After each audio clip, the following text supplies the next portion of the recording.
Es habitual que en estos breves espacios, en estas 30 minutos aproximadamente, cada vez que abrimos una de estas sesiones de comentarios, de enseñanzas, vamos viendo algún punto en particular del texto, de la práctica. Decimos práctica, pero como otras veces vamos a recordar que la traducción tal vez más cercana y más acertada a lo que es el método es la aproximación al logro, Drupta, y el camino de la práctica, Lanta. Hoy lo que quiero tratar de, con grandes trazos de dibujar, si se me permite la idea,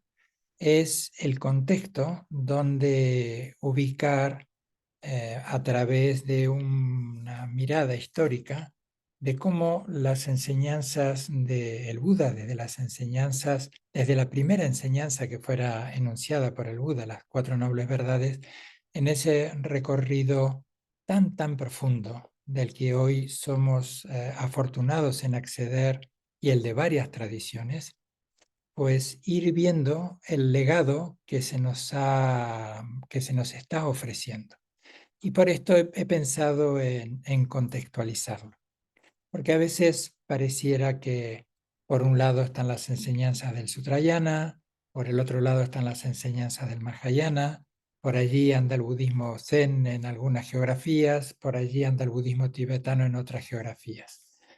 Y más allá de países y de culturas que sin duda han influido, como está influyendo en la contemporaneidad el asentamiento progresivo del budismo en Occidente, nos llevamos más de 100, 110 años, y estos últimos 40 años, 50, tal vez de manera más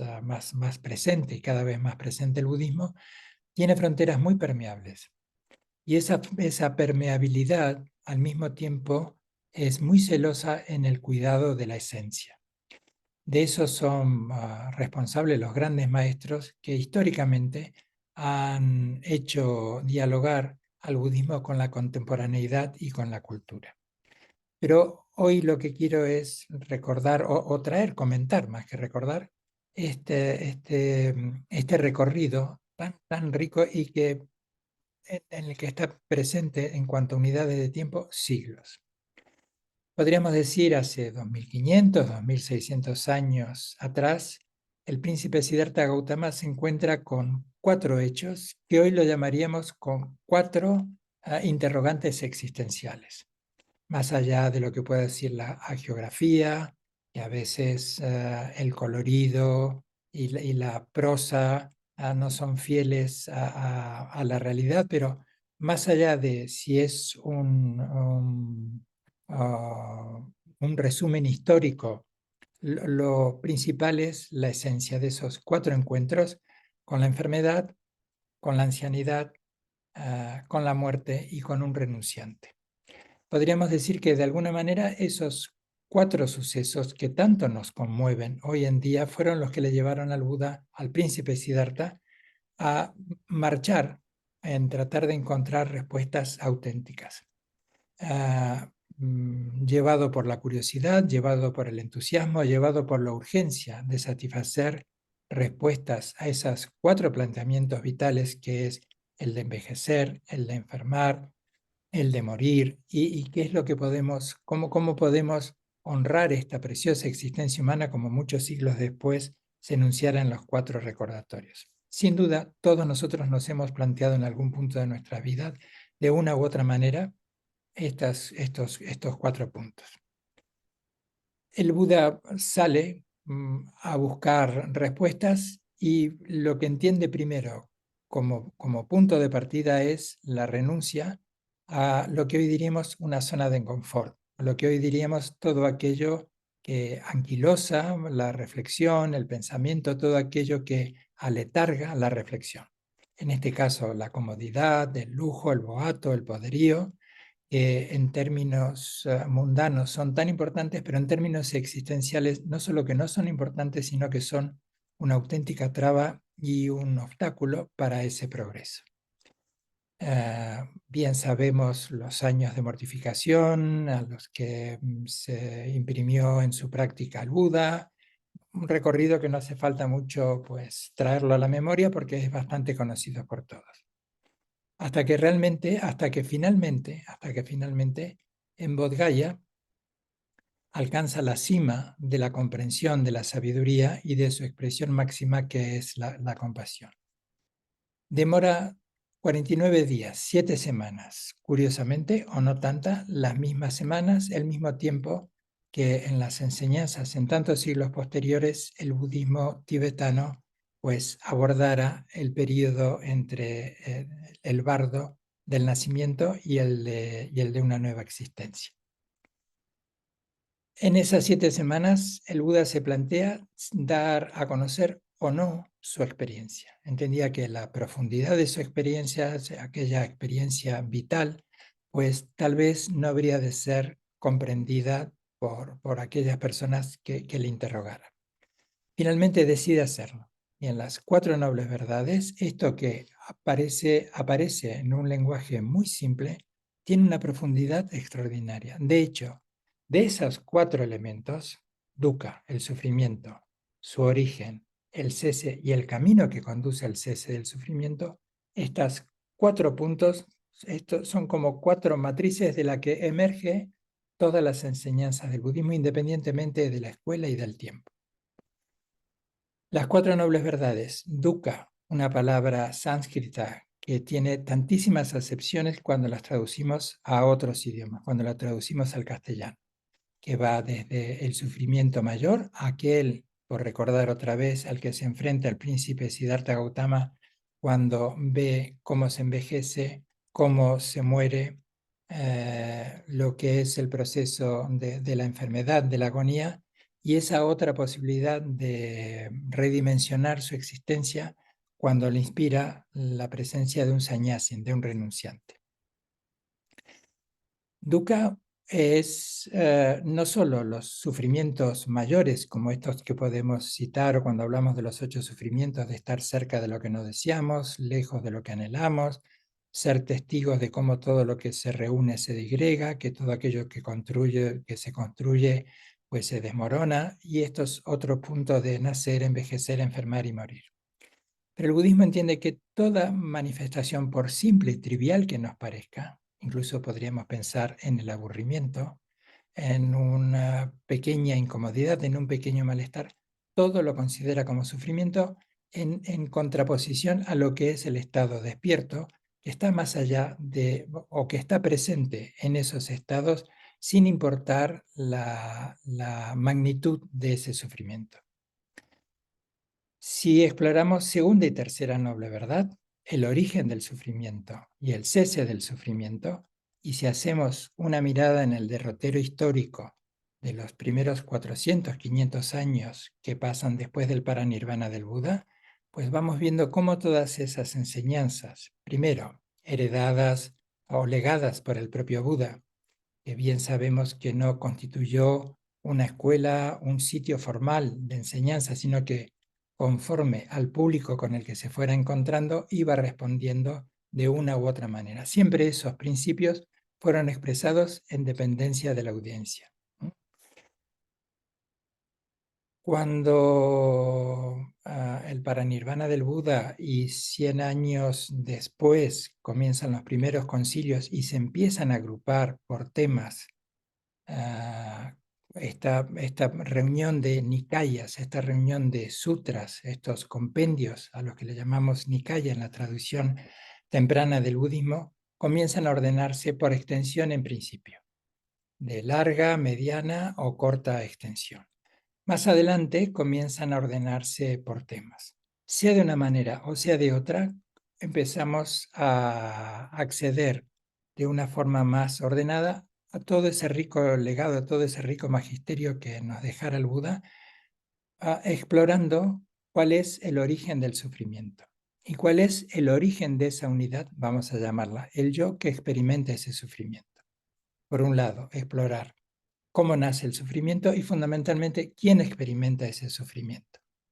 Si nos retrotraemos a las primeras enseñanzas que están presentes en la escuela Nikaya, vamos abordando un cambio paulatino, salir de hablar de Hinayana porque es ligeramente despectivo, y en comenzar a nombrar como budismo temprano, del cual de las 18 escuelas para algunos historiadores y cerca de 34 escuelas para otros, el budismo temprano, las escuelas nikayas, comienzan a explorarlo con los 5 skandhas y más adelante con los 12 vínculos interdependientes. Esta exploración, en este transcurrir de siglos y en este constante intercambio entre las enseñanzas recibidas y los comentarios que se van sumando, porque en el budismo se valora tanto la enseñanza original del Buda como las exégesis o yastras en sánscrito, los comentarios. Por eso es que hay semejante profusión de enseñanzas. No es que cuestionen, aunque a veces en algunas escuelas especulativas pareciera que esa es la dinámica de cuestionar a una escuela anterior para abordar y profundizar en un tema en particular. Pero si vamos a ese núcleo central, nos vamos a encontrar con los 5 skandhas, con los 12 vínculos interdependientes,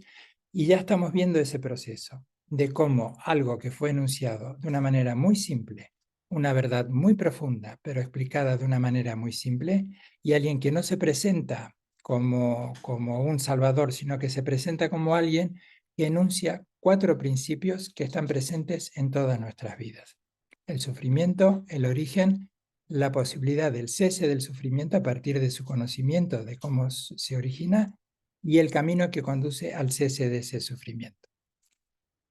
Nos encontramos entonces con los 5 skandhas, más adelante nos encontramos con los 12 vínculos interdependientes, esta manera de ir explorando cada vez con mayor minuciosidad el origen del sufrimiento y de quién experimenta el sufrimiento. Dando grandes pasos, enormes pasos, pues nos podemos situar en los primeros siglos de nuestra era común, y cuando el budismo se afía en ese derrotero que comienza desde el Valle del Ganges y se va diseminando, primero por lo que hoy conocemos como Sri Lanka, Birmania, tierras que hoy conocemos como Afganistán, Pakistán, cuando comienzan a sentarse en un territorio mayor en India, comienza a formalizarse el estudio en lo que hoy llamaríamos universidades, las universidades monásticas de Vikramasila o Dantapuri, en donde había una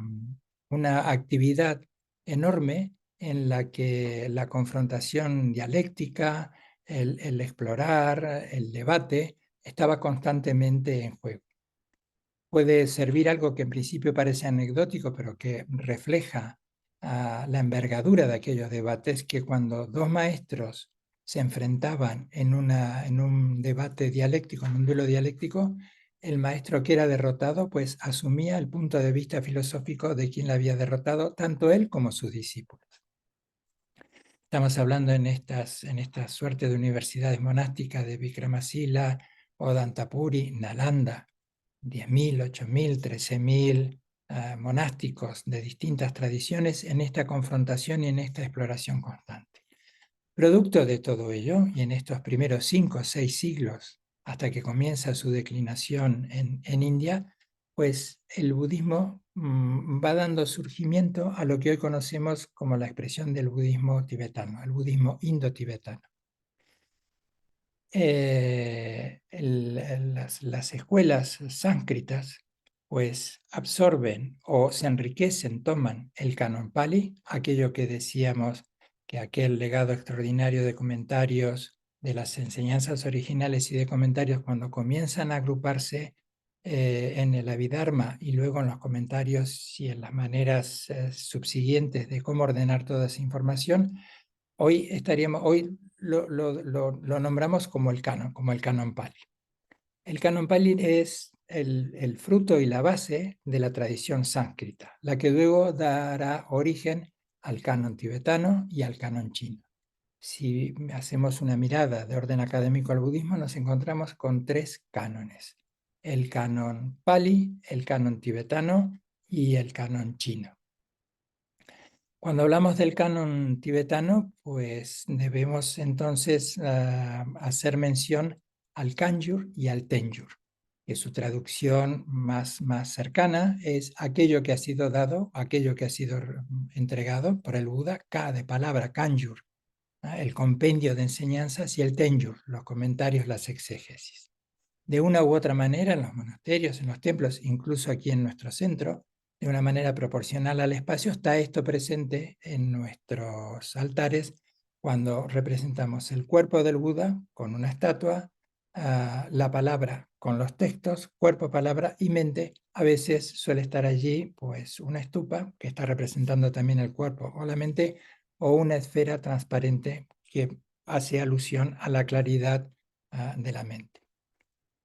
Volviendo al canon tibetano, y en este recorrido, y a riesgo de haber hecho un recorrido algo caótico, vuelvo a recordar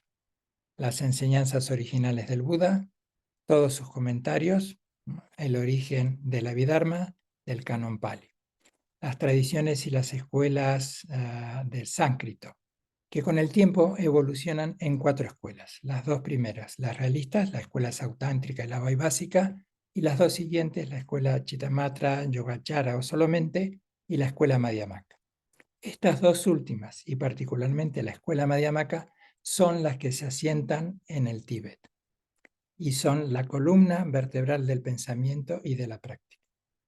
De esta manera, también allí está presente este interrogante mayor del Buda, porque él también, cuando se le preguntaba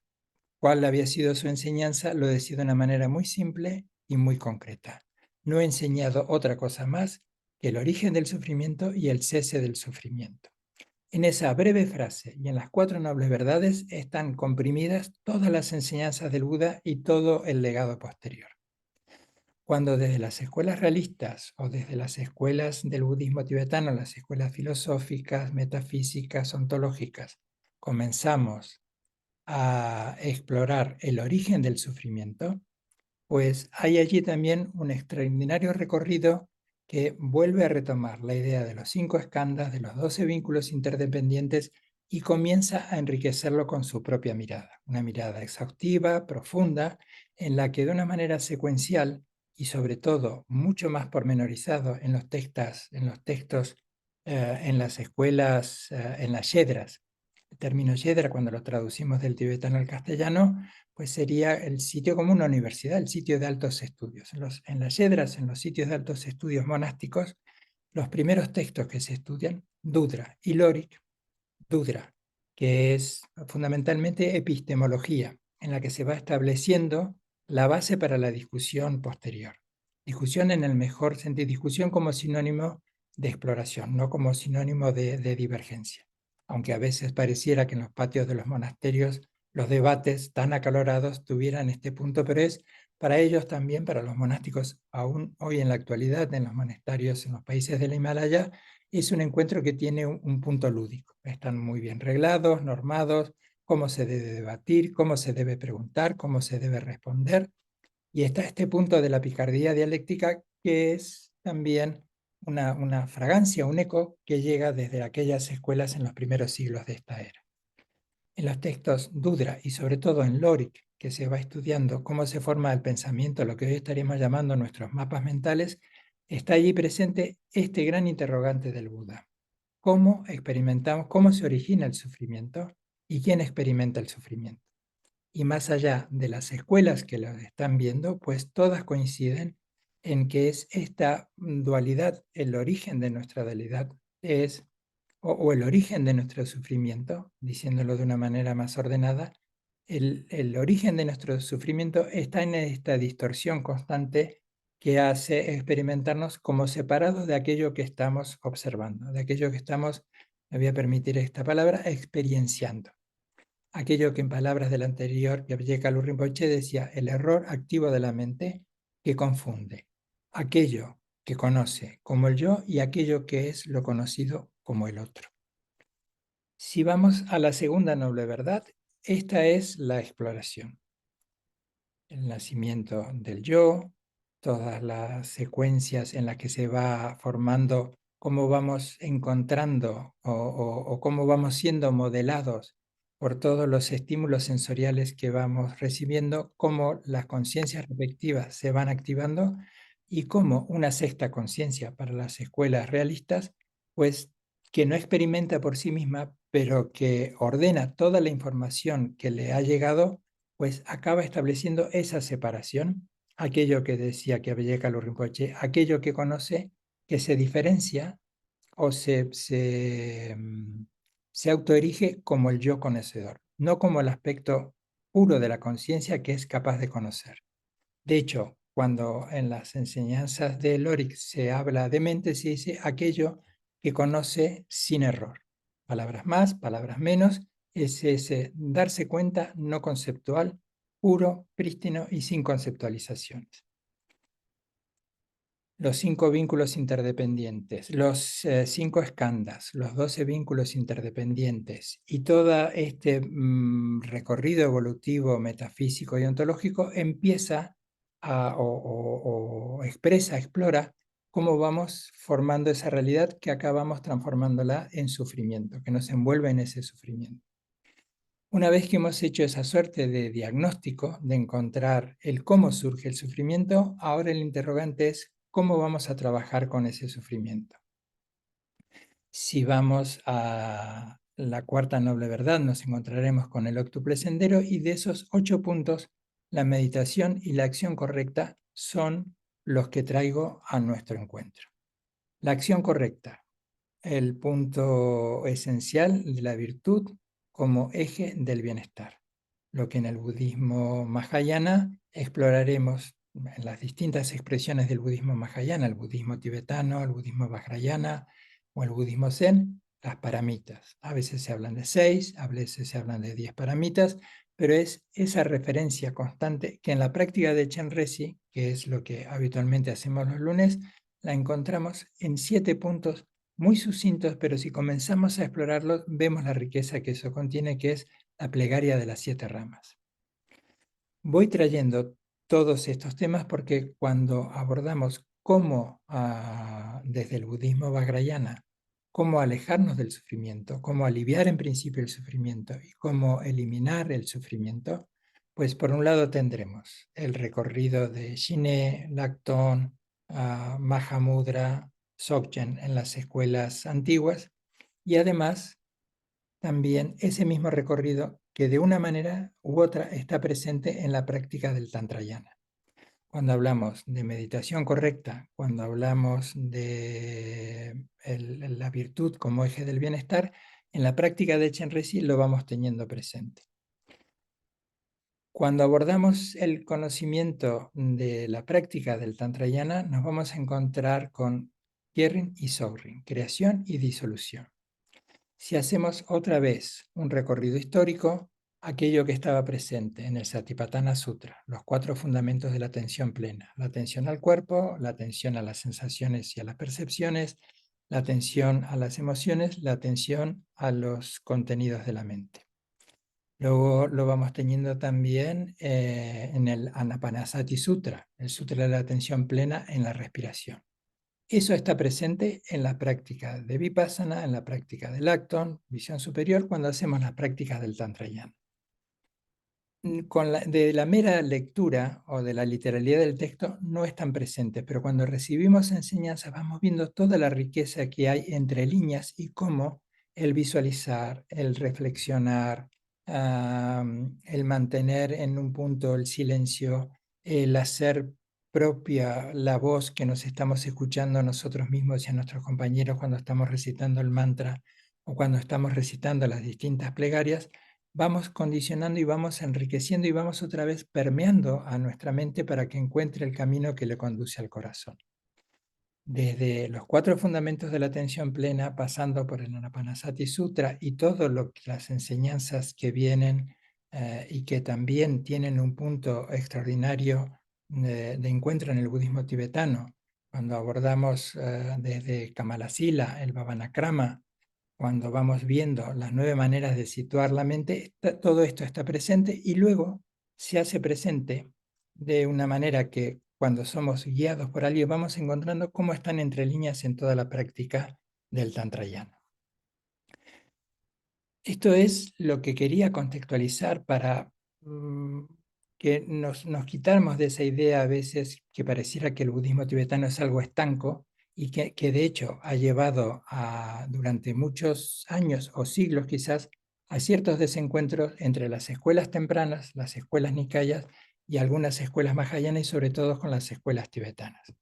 De hecho, su santidad el Dalai Lama, en algunos de sus textos y en su visita y en sus encuentros con los hermanos que a él le considera como los hermanos mayores del Dharma, con los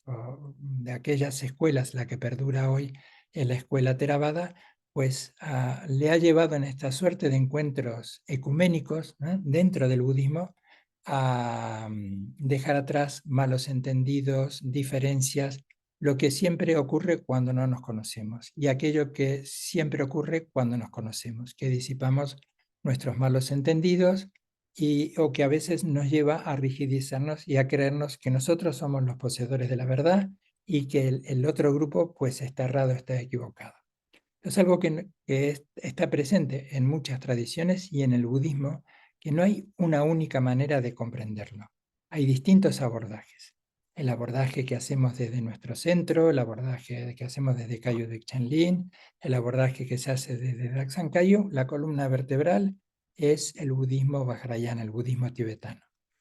Pero reconocemos y encontramos en cada una de las páginas de nuestras prácticas o de nuestras enseñanzas todo este recorrido histórico que no es otra cosa más que encontrarnos con el precioso legado que hemos recibido del Buda y de todos los extraordinarios maestros que durante siglos incrementaron ese conocimiento y que hoy se nos hace tan accesibles. En esta era en que la comunicación, la digitalización, tantos recursos que tenemos nos hace posible conocernos un poco más. Y creo que este es uno de los grandes estímulos que podemos asumir, el de conocer un poco más a nuestra familia, por ponerlo en términos más cercanos. Resumiendo ya, pasando ya estos 25 o 30 minutos, en la práctica del Vajrayana vamos encontrando todo este legado histórico. Está presente el origen, el nombrar el sufrimiento cuando estamos recitando el mantra y estamos hablando de los 6 estados de sufrimiento. De una u otra manera están allí implícitos y explícitos todos los sufrimientos de nuestra vida y de todos los seres sensibles. El origen del sufrimiento. Por eso, como una manera de equilibrar el origen constante del sufrimiento, la plegaria de 7 ramas viene nos aporta el comportamiento ético, el comportamiento virtuoso. Cuando estudiamos con detenimiento el mantra, encontramos en las paramitas la paciencia, la generosidad, el comportamiento ético. Está allí presente como un opuesto aquello que está en la segunda noble verdad, el origen del sufrimiento. Y la tercera noble verdad, el cese del sufrimiento, es este rico método medio hábil que es la práctica del Vajrayana, que cuanto uno más lo conoce, más se sorprende la calidad extraordinaria como método, vamos a decirlo en términos también muy cercanos, pedagógico para ir ordenando a nuestra mente y que pueda descubrir su propia naturaleza, despejando todo aquello que le confunde luego en la cotidianidad. Así que la primera noble verdad está presente, la segunda noble verdad nos alienta a asumirnos cuando estamos recitando los 4 pensamientos inconmensurables, que todos los seres sean felices, estamos asumiendo ese compromiso. La mera recitación hace que asumamos el compromiso de ser una causa activa en la generación de la felicidad, del bienestar propio y de los demás. Cuando estamos diciendo en la estrofa siguiente que todos los seres puedan abandonar el sufrimiento, estamos comprometiéndonos íntimamente, nos estamos comprometiendo a observarnos para no generar causa de sufrimiento para nosotros y para los demás. Cuando estamos hablando del punto de la ecuanimidad, es lo que luego estará presente cuando estamos recitando el mantra con las distintas visualizaciones que las iremos explorando con mayor detenimiento y en ese punto último de disolución o de sokri. En ese punto en el que, habiendo desplegado todas las capacidades que tiene nuestra mente de visualizar y de vincular toda esa riqueza simbólica y algo más, un valor agregado que va más allá del símbolo, la expresión en una apariencia de la esencia de nuestra mente, se disuelve en ese punto de ecuanimidad y allí se expresa ese amor incondicional. Acabando entonces ya, pues queda hecha la invitación para tener presente lo que está en nuestras manos, lo que está sobre nuestra mesa, que es mucho más que un papel con unas letras y con unas indicaciones. Está allí la historia de la humanidad, que quiere observar cómo liberarse de ese sufrimiento constante que, dependiendo del contexto y de la historia, siempre nos ha acompañado. La vida no le ahorra sufrimiento a nadie. Entonces, ya que eso está tan presente en nuestras vidas, ¿cómo podemos hacer para aliviar, en principio, el sufrimiento? ¿Y cómo podemos hacer para eliminar el sufrimiento? Y eso se llama practicar. Atención plena, compasión. Muy bien, pues en próximos encuentros iremos explorando pues, punto por punto la riqueza de este medio hábil de la práctica del Vajrayana. Gracias.